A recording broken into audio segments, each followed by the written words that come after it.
So tonight we are going to be talking about medical school secondary essays. We have already done webinars on personal statement and application entries, and even though many of you are still doing your primary applications, so you're still working on your personal statements, you're still working on your application entries, so don't freak out if you're still in that category.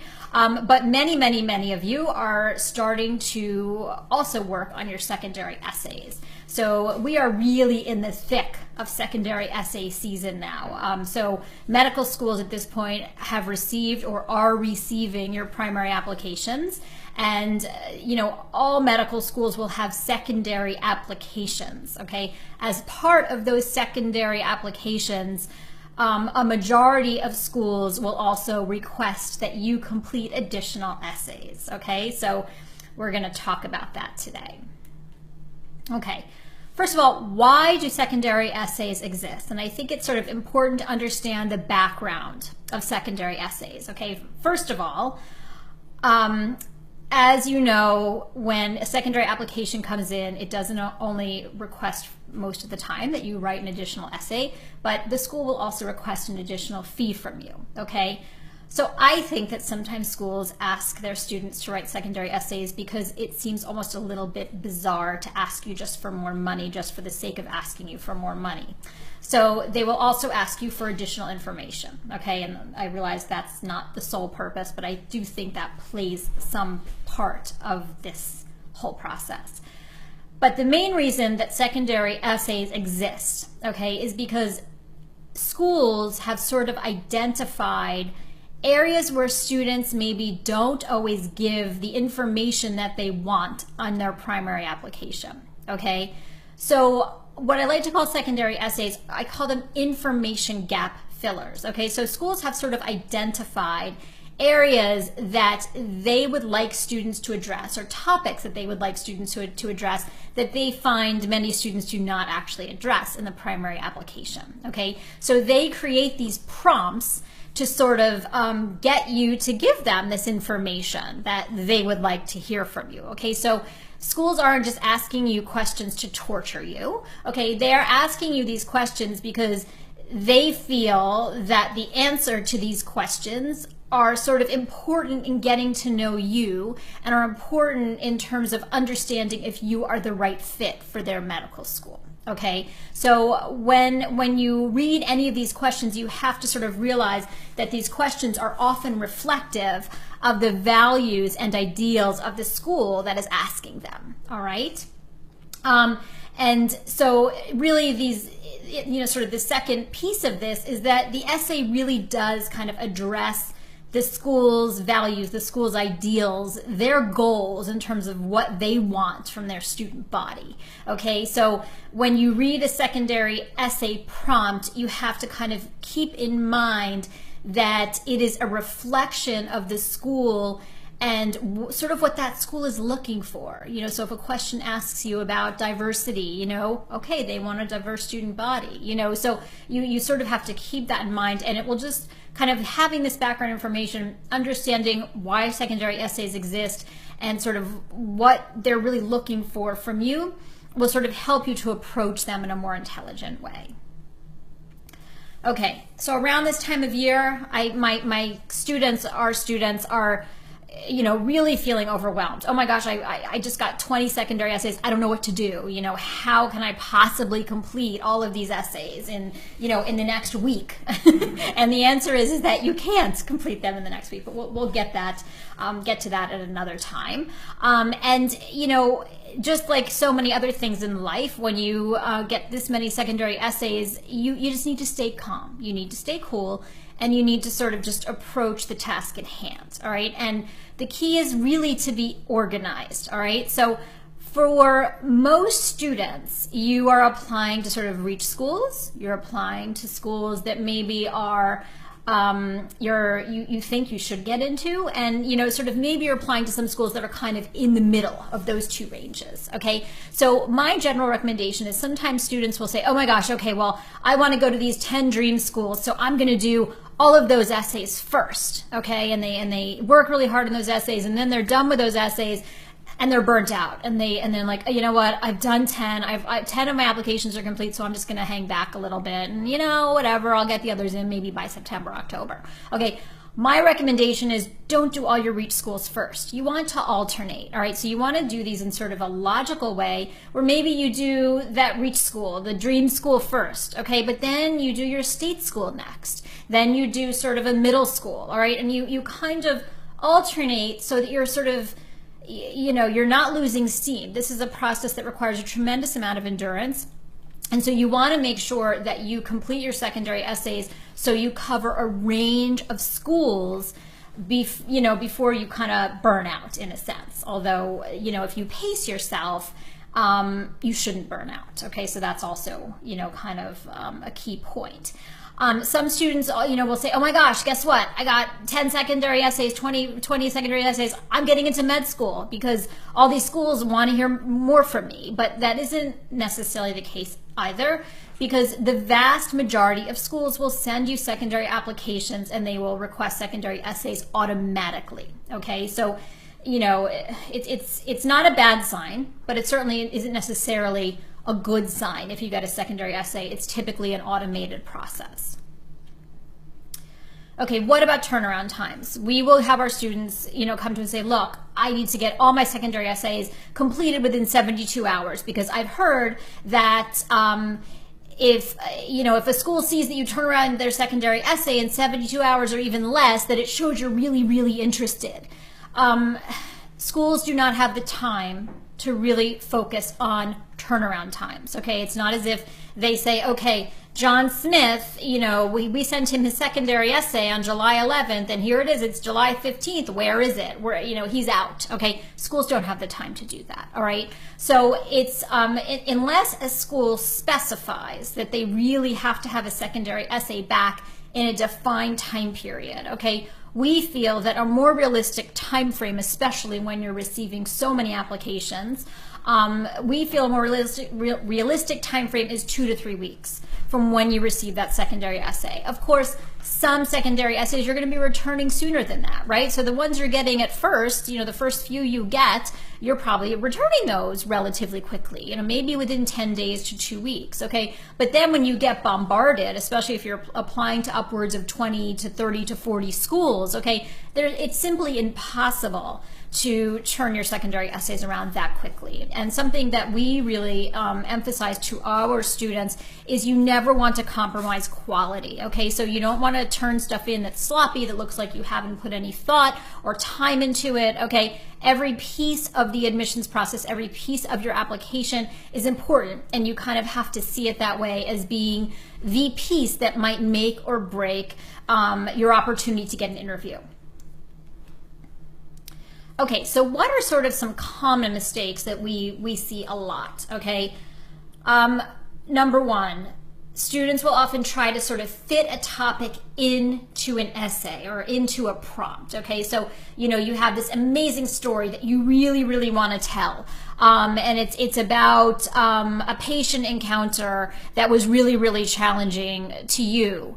And you just think it's a great story and you think that admissions committees would love it, okay? So when you get the diversity question, you try to sort of fit this topic into that, to answer that question, but it just doesn't work, okay? So it's really important that when you're working on your secondary essays that you read the prompts. What are they asking you? Are you really answering the question, okay? So it's, the most common mistakes that we see are that students try to fit in a topic that maybe doesn't answer the prompt, or they're just completely off base in terms of how they're addressing that prompt, okay? So, I tell people you need to read your prompt, you need to look at your essay, go back, read the prompt, go back, read the essay. Make sure that the two match up, make sure you're answering the question, okay? It seems somewhat simple, but, incredibly bright and talented people won't always address a prompt appropriately.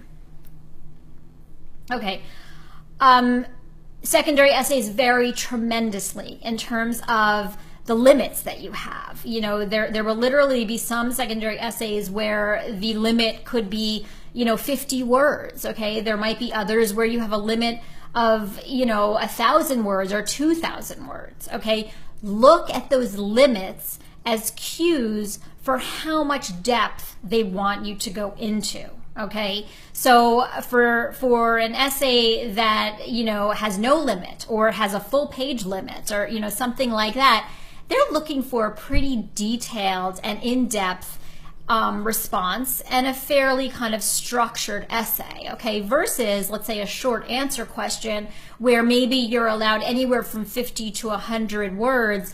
They're really looking for a much more targeted and a much more streamlined and straightforward response, okay? So you really need to kind of look at the character limits, the word limits as cues, okay? You know, there's one school that, you know, in years past has asked about an autobiographical sketch that has a very, very generous word limit, okay? And I have seen people, you know, compose beautiful, beautiful autobiographical essays because they're really given that, you know, sort of freedom to kind of express themselves. And so I encourage people to really kind of use those limits as cues for kind of what you should write and how much you should write, okay? If you're given, let's say, a 2,000 word limit and you only compose something that's 500 words, that might be a problem as well, okay? They're not going to give you a limit if they're not willing to read that much, okay? And if they're not expecting to read that much, okay? Also, you know, sometimes students have a lot of trouble with sort of these open-ended questions, okay?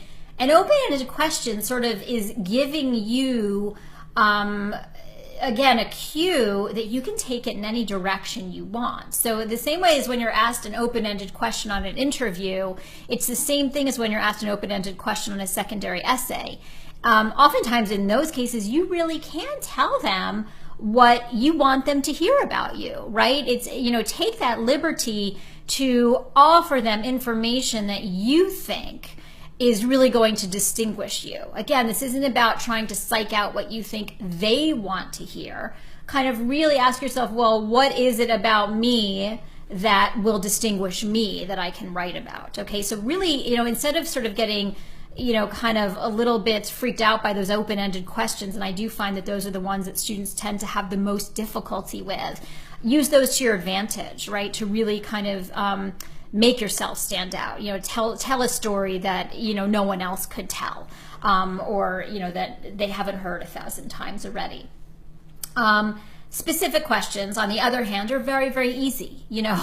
So tell us about your most valuable research experience, you know, your most valuable clinical experience. You know, what are you doing, you know, during the year, this upcoming year, whether you're in school or out of school, right? So these very, very specific questions, you know, they're really the easiest ones to answer because usually those are kind of information gathering types of questions, and so those tend to be, you know, fairly simple to answer.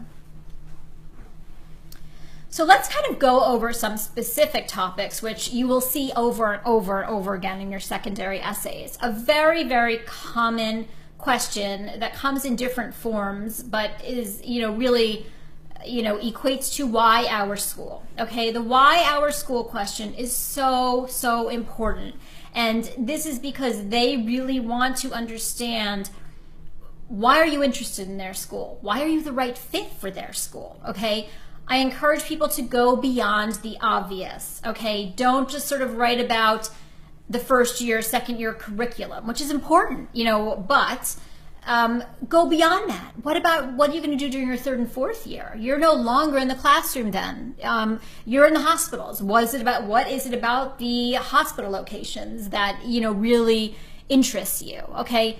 Also try to sort of identify what are your interests. Do you have an interest in public health? Do you have an interest in a particular area of research? Are there any projects that are going on at the medical institutions, not just the medical school, but the medical institutions that appeal to you? Are there individual people that you'd want to work with? Are there specific extracurricular activities, or, is there a free clinic that you would really want to get involved with? So the key thing with why our school essays is to be as specific as possible and to really try to show that school that you've done your research and that you are indeed going to be a great fit for that school. Also, don't forget about geography, right? A lot of people are applying to medical schools all over the country, right? If you're from California, well, why would you want to go to school in New York? Explain that to them. These are very, very important essays. And, in particular, this is an essay where there sort of is not a one size fits all. So all of these essays, why are school essays, they all need to be written for each individual school.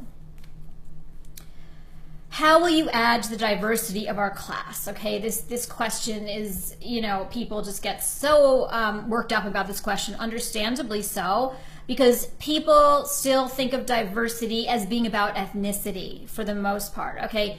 When schools ask you about diversity, it has nothing to do with ethnicity, unless that's what really makes you diverse. So if you, let's say, were a first generation, immigrant, your parents came to this country with nothing and you're first generation, then maybe that is what makes you diverse or makes you different or allows you to bring a unique perspective to the school. Okay, but for the vast majority of people, diversity is going to be defined by an interest, okay, or it's going to be defined by a perspective that you may have, or a skill or an outlook or a future goal that you have that you will bring to the school that will allow you to contribute to that medical school, to the student body, and to the future of medicine. Okay, so when you're asked about how will you add to the diversity of your class, think broadly. Did you study economics as an undergraduate?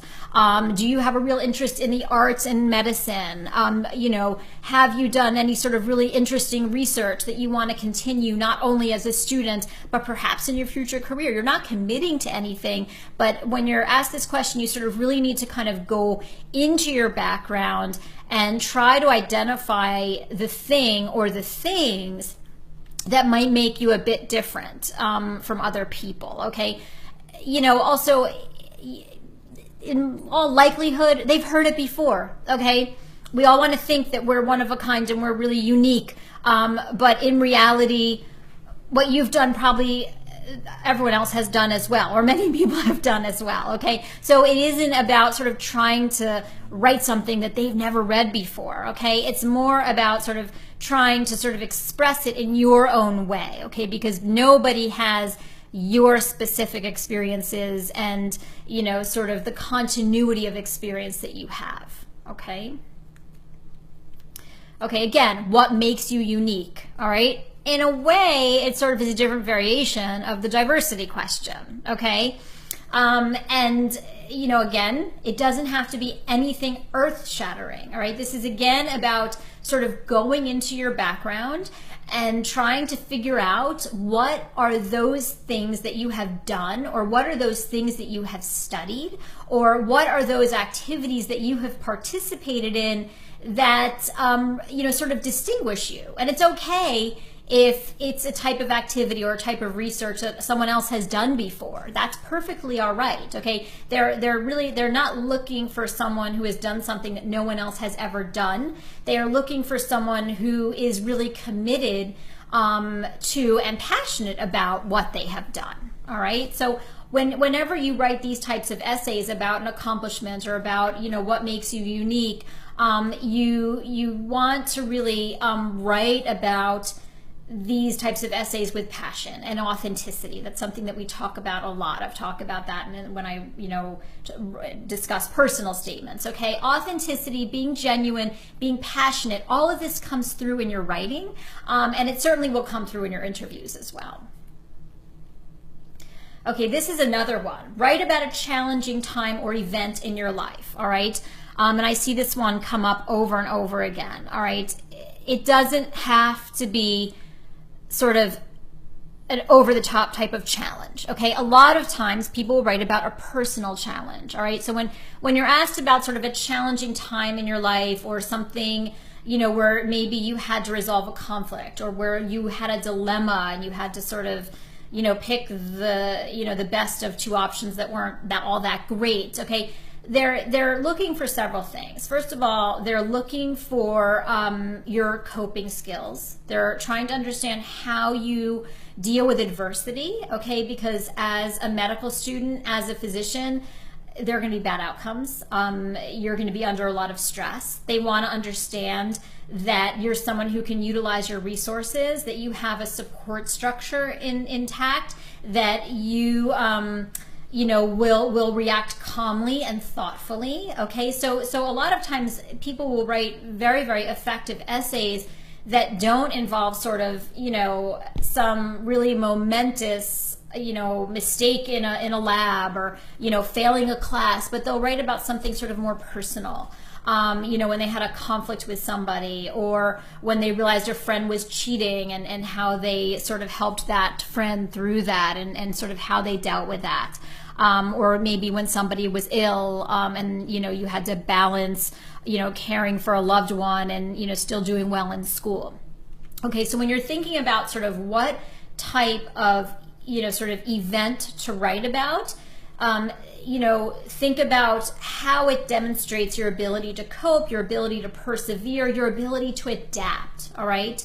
And don't, sort of try to think outside the box a little, in terms of trying to come up with something maybe from your personal life that, might illustrate those qualities and characteristics. All right, something else that students will ask me about a lot is oftentimes secondary essay prompts will force you to repeat information that's already in your primary, okay? And what your primary application. What I tell our students is I say, look, you're putting together an outstanding primary application. And when you work with MedEdits, we ensure that sort of all those topics that we know medical school admissions committees are looking for, we make sure that's all covered in your primary application, okay?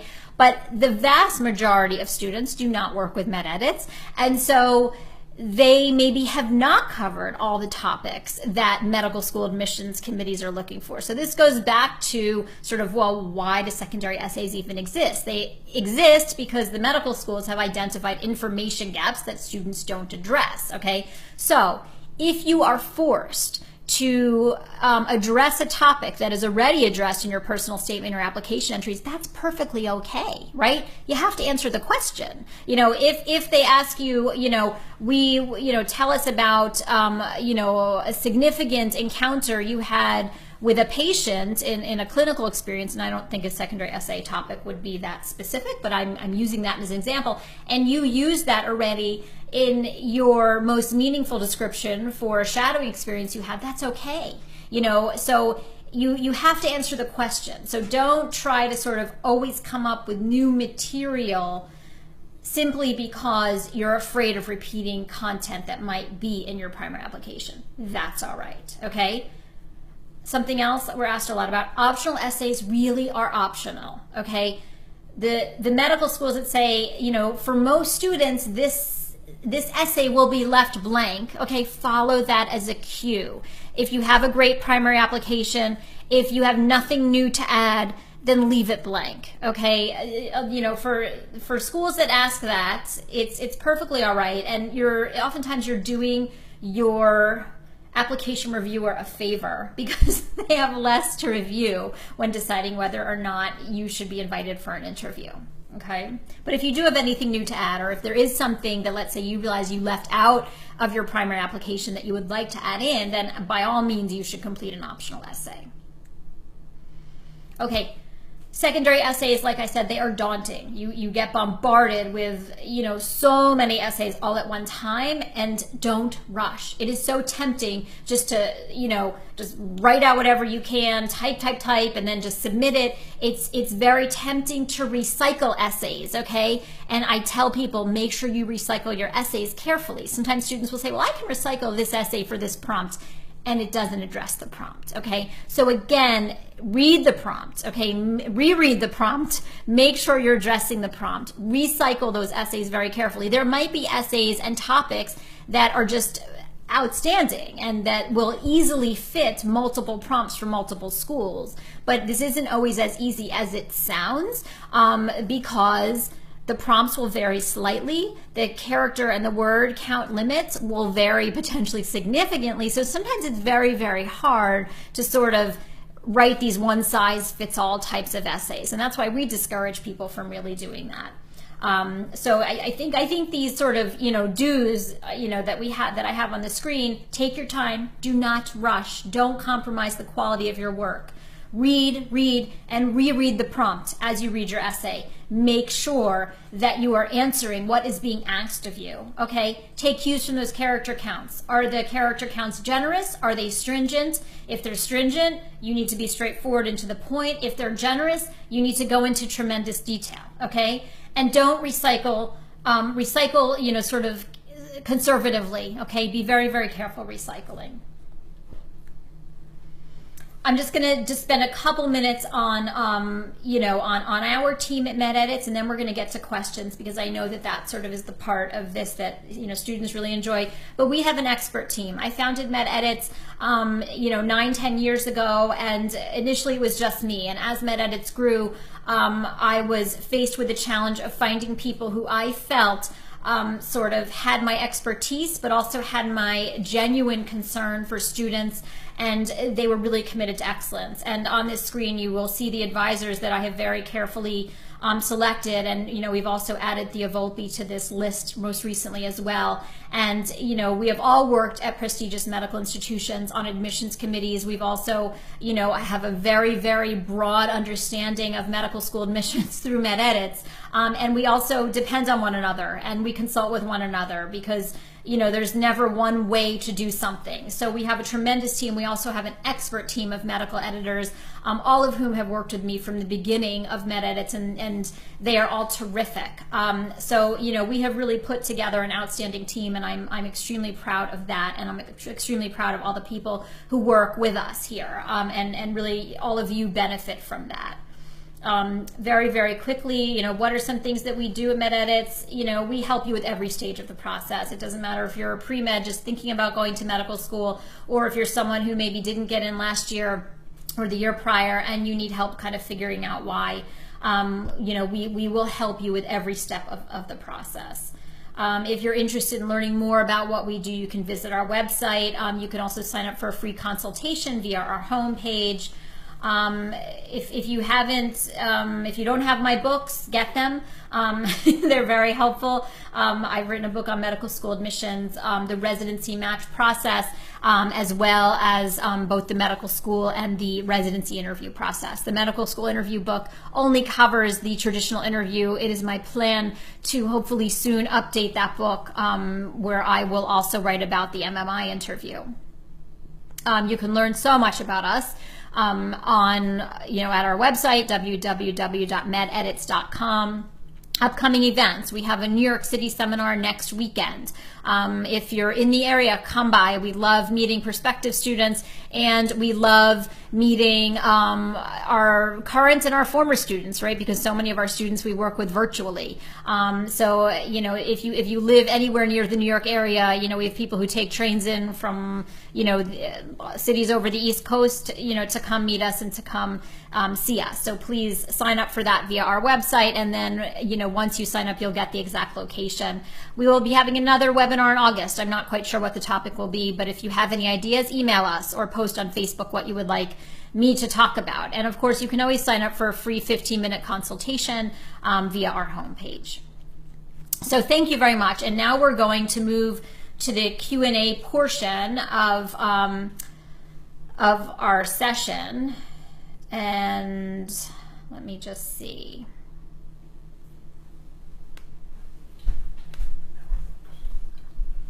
Okay. All right. So if you would like to,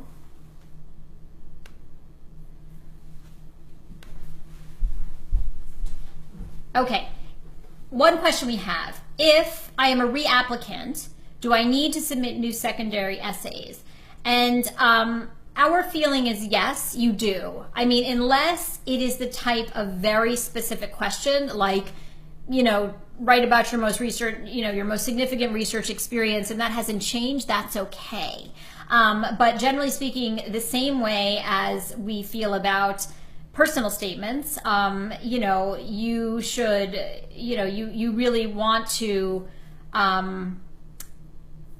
you want to go ahead and you want to write new essays.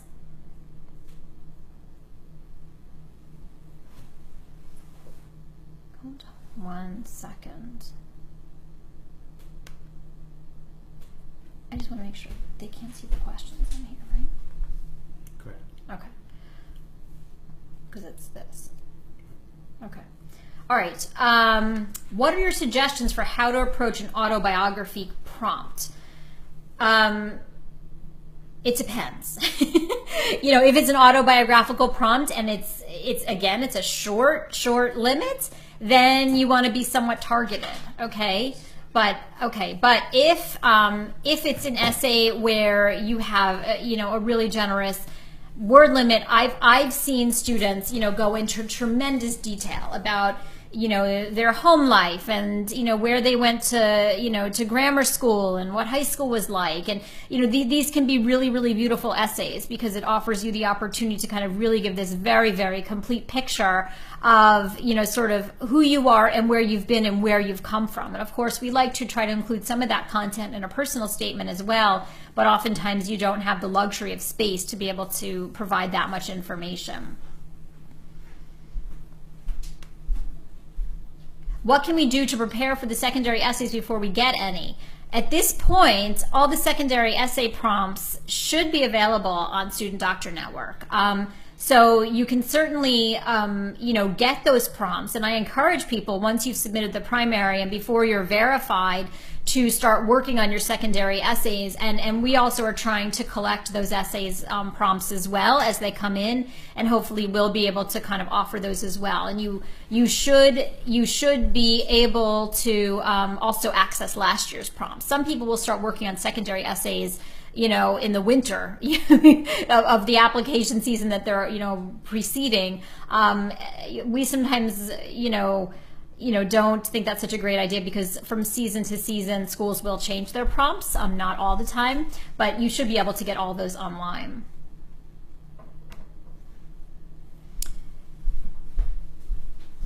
When do schools really start giving out secondary essays if you submitted in late June? Well, it depends on when you're verified. You're only going to, for most schools, some schools will send out the secondary essays a little bit earlier, but you're only going to get the secondary essay once the school has received your application.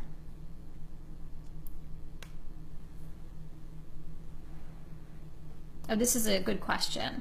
Does every question need to be connected to why medicine, or how would this affect you as a future physician? Not necessarily, okay? So again, you need to read the prompt, okay? So sometimes I find that students, because they do think that every single essay question needs to be somehow connected to medicine, but it doesn't. Hopefully in your primary application, you've discussed why you want to be a doctor, right? Because that's largely what the personal statement needs to be about. It needs to be about, why you want to be a physician and what has led you to that decision. I think in an autobiographical statement, again, depending on the limit, if it's a long limit and you sort of don't address somewhere kind of where your interest in science started, or where your curiosity about medicine began, I almost feel like that would be a little bit odd. But it doesn't that doesn't have to sort of be the dominating topic.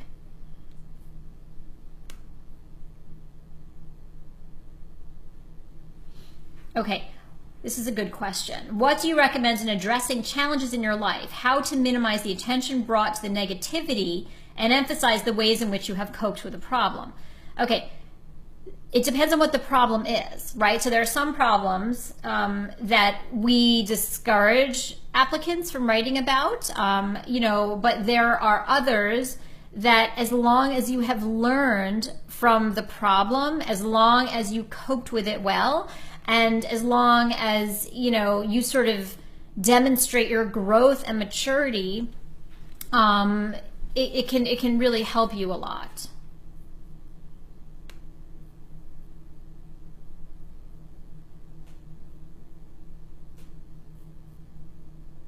Okay. I'm just reviewing. There's so many questions here.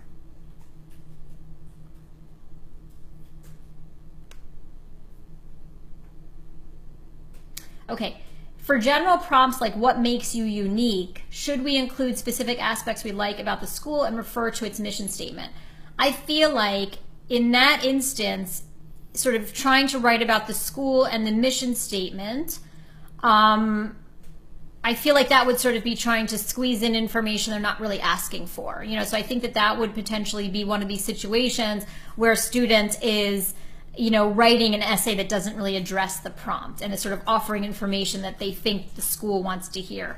If a school wants to know why you want to go to that school, and if the school wants you to reflect on their mission statement, and there's one school that, you know, a lot of students do have trouble with where they ask you to reflect on the mission statement, then you would do that. But I think when they're asking what makes you unique, they're asking about you. And so you might want to read the school's mission statement to try to sort of, you know, kind of echo some of those ideals and values in what you write, but I wouldn't sort of so directly refer back to their mission statement. And I certainly wouldn't write about why you like the school. Let them draw those conclusions, like, oh my gosh, this person seems like they'd be the right fit for us.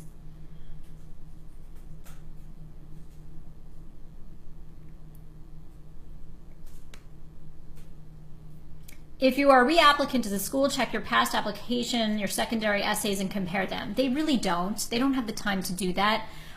You know, but the reason that we recommend sort of writing new essays is because hopefully if you're a reapplicant, you're sort of going into this with something new and something different. And we kind of like our students to sort of just create it like a clean slate with a reapplication, you know, in terms of, you know, kind of their approach and, you know, we almost like them to kind of reinvent kind of how they present themselves for themselves.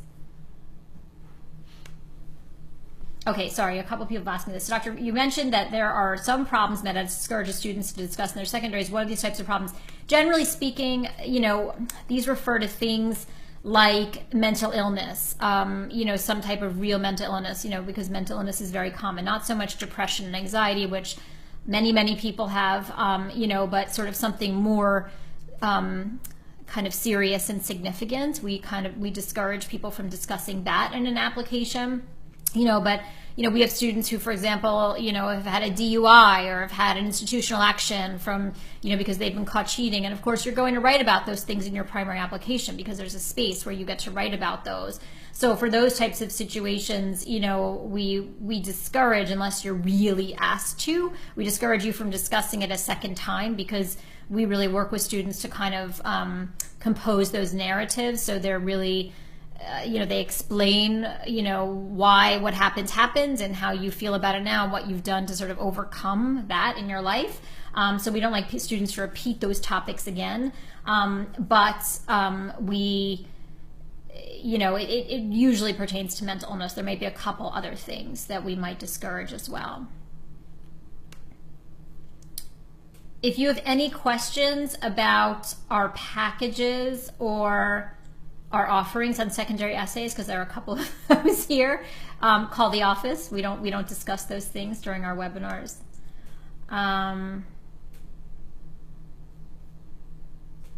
Some of these are general questions, so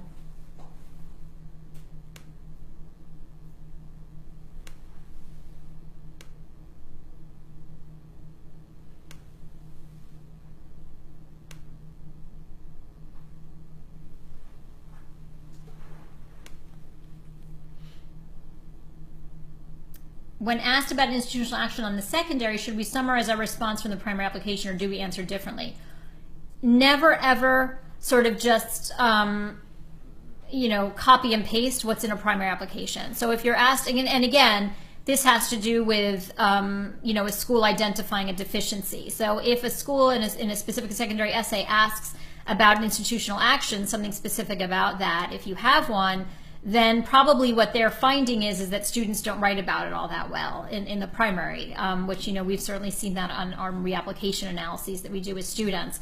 So if a student, you know, has had an institutional action and you're asked about it on the secondary we encourage you to start anew, and don't, obviously the content might be the same, but the wording shouldn't be identical.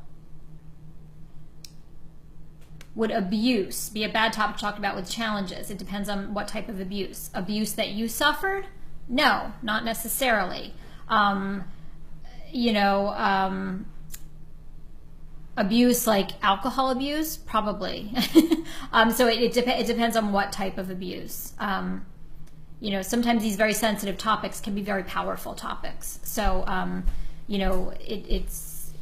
they can actually be great challenges to write about. Also realizing that anything that you write about in a secondary essay is fair game for discussion during an interview. I mean, I had one client who wrote about a domestic, like really a violent crime, that they had suffered, and it was extremely effective in terms of how they wrote about that, because this obviously sort of defined their life, and kind of the aftermath of this was very difficult for this person, but yet it also kind of directed this person in terms of what they wanted to do with their life. So it was a very, very effective topic. Oh, this is a good question. What about essays asking about practice vision? How do you answer these types of questions if you don't know which field of medicine? That's totally fine. They're not asking about specialty. Okay, so nobody, there are obviously a few people who go into medical school knowing exactly what specialty they want to pursue because they've done research and they've shadowed, and maybe they've had exposure to someone who was in that specialty. But the vast majority of students have no idea what specialty they want to practice when they start medical school. So when they're asking about practice vision, they're really asking sort of more generally about, like, well, what area do you see yourself practicing in? Do you see yourself practicing in the community? Do you see yourself being, hospital based? Do you see yourself, kind of being more research focused, or, do you see yourself at an academic institution? So it sort of is something more general. And really, when they're asking this question, they just want to understand that you do have vision. They want to understand that you do have goals. Of course, you're not committing yourself to anything, and your goals are going to change throughout your career, and that's expected. Why are some schools' secondaries so short and others are so long? Because the school has identified that they feel that they don't need to hear more from you, whereas other schools have identified that they would like to hear more from you, and they find those secondary essays very valuable. However, what's sort of interesting is that when push comes to shove, it's up to an individual reviewer to decide what portion of the application they're going to be reading first, what portion of the application they're going to be spending the most time on and focusing the most on. But that really is a committee decision in terms of what secondary essays schools are going to have, how many, how long, and so often that's a committee type of decision. Well, I feel that applicants, don't write about this, or I always want to hear more about this, and it's not addressed in the application. So that's typically a committee decision. And then of course, once those decisions are made, it's very tough to kind of make dramatic changes from year to year with regards to that secondary application.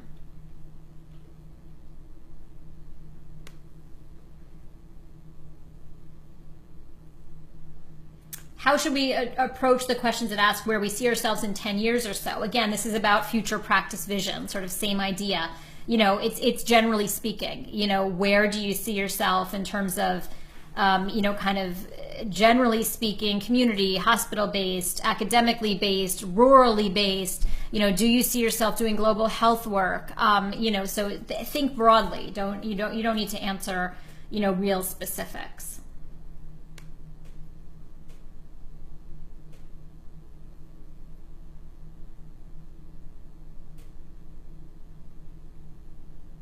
Oh yeah, what if, this is a good question, what if someone had a situation where they were seriously ill for a period of time, not mental illness, even before beginning their undergraduate degree, and that illness inspired and continued to drive the person towards medicine?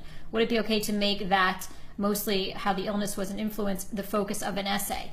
That is extremely important in terms of something that has defined your path towards medicine. So of course this needs to be a topic that is included in your essay and something that's sort of the inspiration for why you want to be a doctor, one of the inspirations perhaps. But your essays should really focus as much as possible, and again, depending on the prompt, on then what you did to explore your interest in medicine even further. Okay, so that might have been the thing that kind of prompted the interest, but then what did you do to pursue that interest? Does a secondary essay have to be as polished as the personal statement?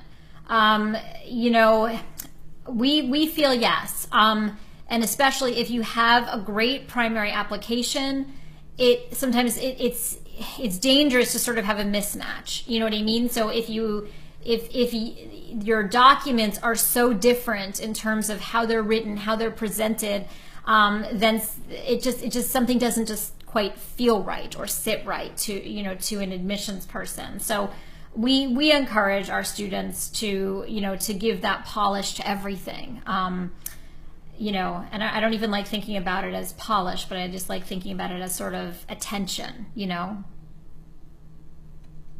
How is a secondary evaluated in the context of a whole application? That's a great question. That's impossible to know because, again, this is about, and, this is sort of a tough thing to kind of, sort of accept, but oftentimes this has to do with one single person or maybe two people who are reviewing your application, who are looking at your letters, who are looking at your transcripts. And maybe you have a reviewer who reads the secondary application first. Maybe you have a reviewer who thinks the secondary applications are ridiculous and they never read it. Maybe you have a reviewer who makes an admissions decision once they have enough evidence that they want to call you in for an interview, and maybe that decision comes just after reading your application entries. So ultimately every reviewer does things a bit differently and they're going to make their decision differently, which is again why we say it's really important to kind of approach each piece of the application seriously.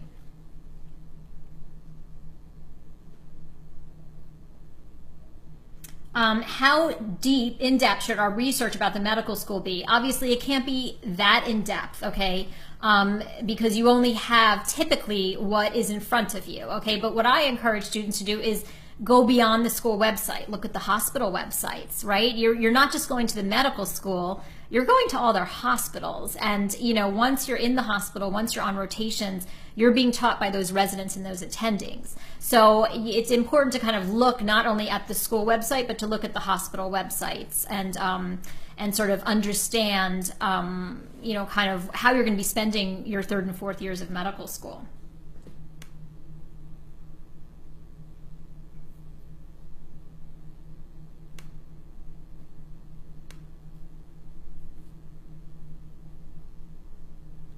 Hold on.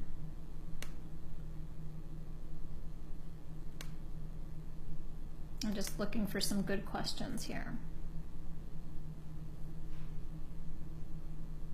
Yeah, a lot of questions about the wire school type of essay. I think I've addressed that.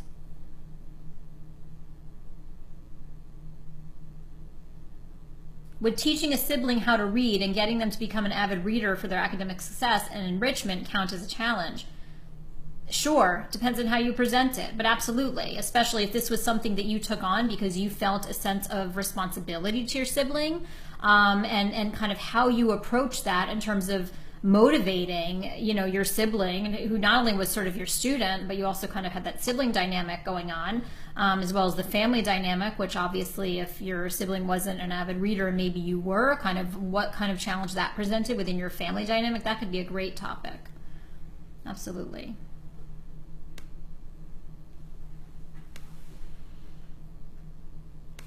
Sorry, I'm just going back to some of our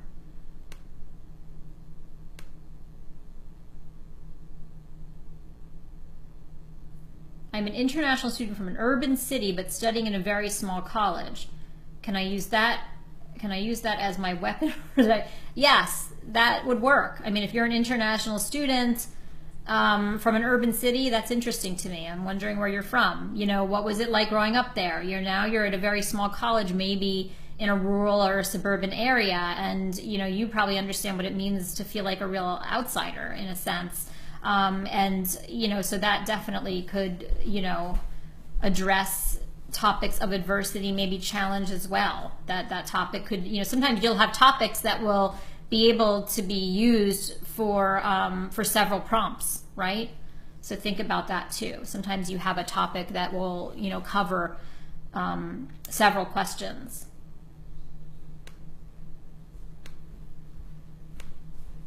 Okay, I think we'll, you know,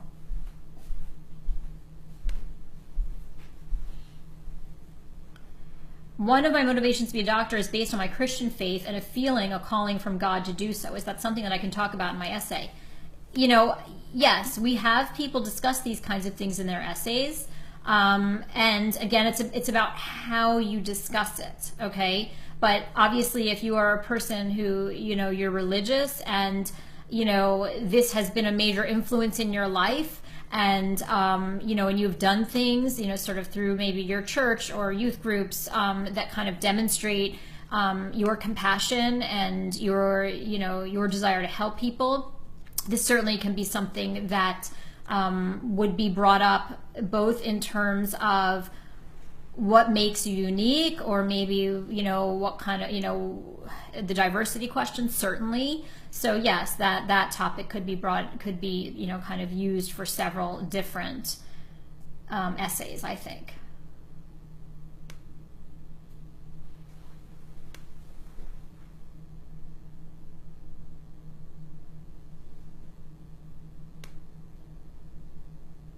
Oh, so questions like this: are the prompts, please share any other relevant information that you would like the admissions committee to know about you, absolutely necessary to complete. This is again sort of one of these optional essay prompts, and you know, certainly with our students, we generally advise them that they don't need to complete this essay because their primary applications are just so comprehensive. You know, the only thing that we might encourage a student, you know, to write about is if there was an activity that maybe they had taken on, or something had happened in the interim of submitting the primary versus when they were writing the secondary, that, you know, they sort of had more information to add. But otherwise, that's a real optional essay.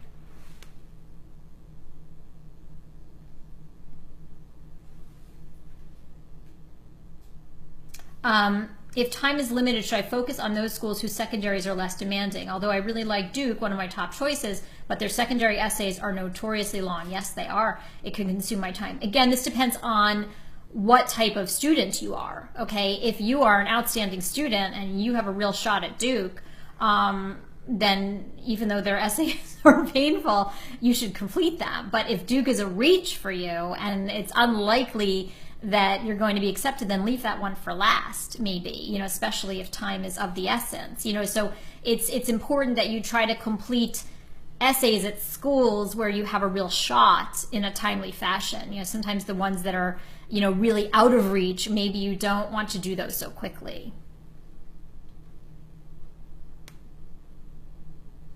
What is the latest we should submit our secondaries? We ideally like students to have all their secondaries submitted by September.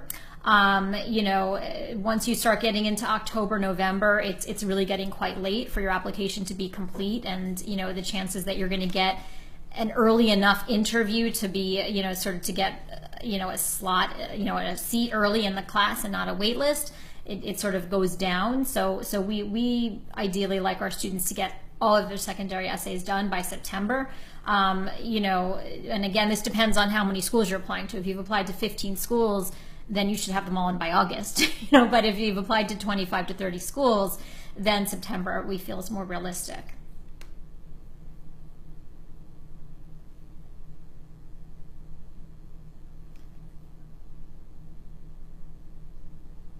For the additional information, should we discuss any bad grades or other such similar circumstances? Again, it depends. You know, if you have one bad grade, it's an outlier, so I wouldn't discuss it. You know, if you had an upward trend in your GPA, maybe you started out badly, and you progressively improved, maybe that's something you might even mention in your personal statement. That would really depend on your individual situation.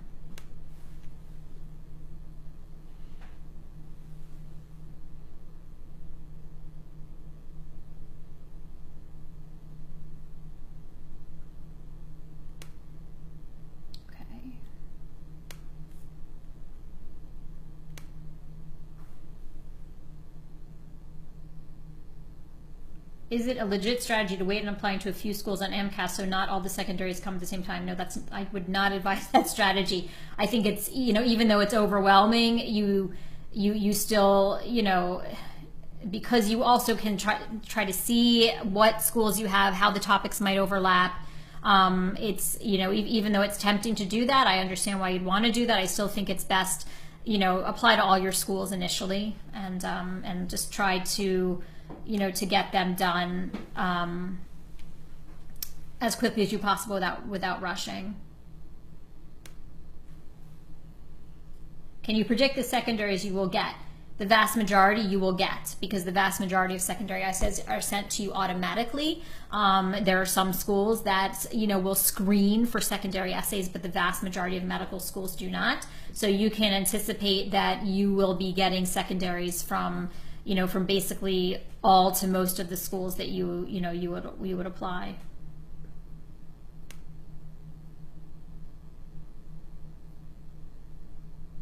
If there's only one open-ended prompt and you have a few different essays you could use for it, all within the character limits, how do you decide which to use? Use the one that is the best. Use the one that is sort of, the most distinguishing, that distinguishes you the most, and that is the most appealing, right? I mean, a lot of this is about someone just, reading an application saying, wow, that person sounds really interesting. I'd want to meet them. How many questions will the secondary application give? It totally depends. Some secondary essays will have no questions. Some secondary applications questions. So there's really tremendous variation in terms of how many essays each school will ask you to write. So I think that's about all the time that we have for questions today. But this has been a great webinar, and I thank all of you for tuning in.